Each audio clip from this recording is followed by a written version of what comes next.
Pernyataan Edi Mulyadi yang menghina masyarakat Kalimantan kini sudah naik ke tahap penyidikan. Namun, Edi Mulyadi mendapat dukungan dari kelompok kadrun, dalam hal ini Egy Sujana dan Novel Bamukmin. Kedua tokoh kadrun tersebut menilai pernyataan Edi Mulyadi tidak mengandung unsur sara dan penghinaan terhadap masyarakat Kalimantan. Padahal reaksi dari beberapa kalangan masyarakat sudah sepakat bahwa pernyataan Edi Mulyadi mengandung isu sara. Terbukti, sudah ada laporan yang masuk kepada pihak kepolisian sebanyak 21. Bahkan, warga suku Dayak juga melakukan ritual yang itu bagian dari merespon pernyataan Edi Mulyadi.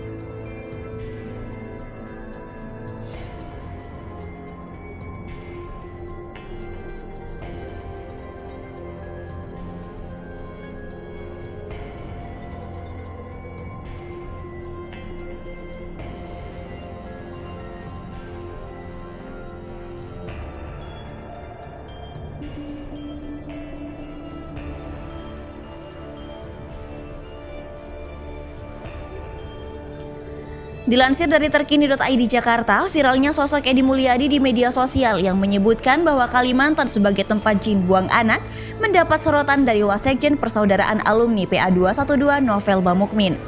Menurut Novel, Edi Mulyadi hanya membela masyarakat di Kalimantan yang ditetapkan sebagai ibu kota negara atau IKN yang baru. Apa yang diucapkan Edi Mulyadi adalah bentuk pembelaan terhadap rakyat Kalimantan agar jangan menjadi korban kepentingan oligarki, kata Novel. Selain itu, Novel menilai apa yang disampaikan Edi tidak termasuk ke dalam unsur sara dan tidak bisa dipidanakan.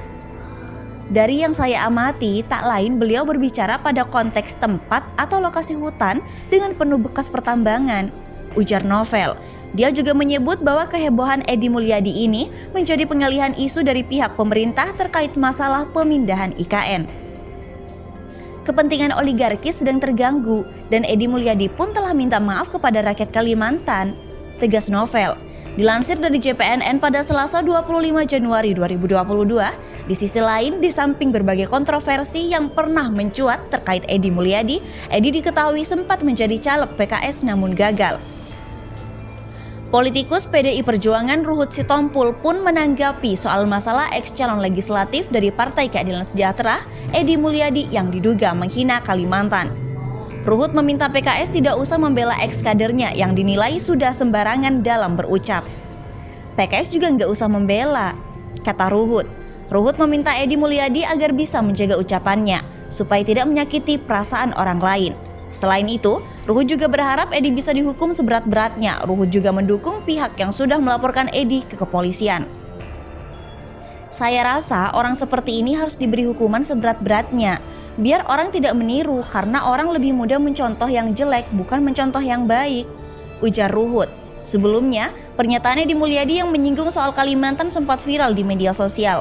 Sebab Edi Mulyadi diduga menghina Kalimantan dan warganya lantaran menyebut pulau itu sebagai tempat jin buang anak. Diketahui bahwa Edi telah viral di media sosial, tagar tangkap Edi Mulyadi juga trending di Twitter. Hal ini dikarenakan video dia menyebut Kalimantan sebagai tempat pembuangan anak jin tersebar luas. Dia juga diduga menghina Prabowo Subianto. Masih diberitakan oleh terkini.id Jakarta, jurnalis senior Edi Mulyadi kini tengah menjadi sorotan publik usai pernyataannya yang menyebut Kalimantan sebagai tempat jin buang anak. Dari ucapannya tersebut, Edi Mulyadi pun harus menerima kenyataan dirinya dilaporkan oleh masyarakat Dayak kepada aparat penegak hukum. Menanggapi kejadian itu, Egy Sujana pun buka suara memberikan tanggapannya soal ucapan yang dilontarkan oleh Edi Mulyadi. Menurut Egy, ucapan Edi Mulyadi soal Kalimantan tempat jin buang anak tidak bisa dipidanakan sebab itu hanyalah sebuah kata kiasan. Apa yang saudara Edi sampaikan itu sebenarnya terlindungi oleh pasal 28, kebebasan menyatakan pendapat baik lisan maupun tulisan, ujar Egy Sujana dalam video yang diunggah dalam kanal YouTube TV One News dikutip pada Rabu 26 Januari 2022. Jadi, secara hukum sebenarnya tidak ada masalah. Dan yang kedua, pasal 1 ayat 1 mengenai asas legalitas bahwa seseorang tidak dapat dipidanakan bila tidak ada hukum yang mengaturnya. Tambahnya, selain itu, Egy Sujana menjelaskan jika hal ini menjadi masalah karena adanya perbedaan budaya sehingga menimbulkan persepsi yang berbeda. itu kan bahasa kiasan dan logat Betawi yang seputar Jabodetabek mah nggak masalah. Tapi dalam gesekan budaya memang itu masalah, terangnya.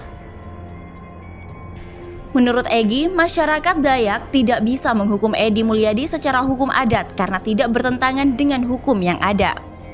Dalam menyelesaikan gesekan budaya tadi ada hukumnya, jangan ditarik ke hukum adat, bertentangan nanti dengan pada 27 Undang-Undang Dasar 45, jadi nggak boleh kalau itu yang mau dilaksanakan, terangnya. Lebih lanjut, Egy Sujana mengatakan bahwa masyarakat Dayak Kalimantan yang merasa tersinggung atas ucapan Edi Mulyadi harus bisa melihat konfigurasi budaya dan saling menghargai pendapat. Ia juga menyatakan bahwa Edi Mulyadi sudah berulang kali menyampaikan permintaan maaf dan seharusnya dimaafkan. Kalau orang itu sudah minta maaf ya dimaafkan, itu jalan tengah, tandasnya.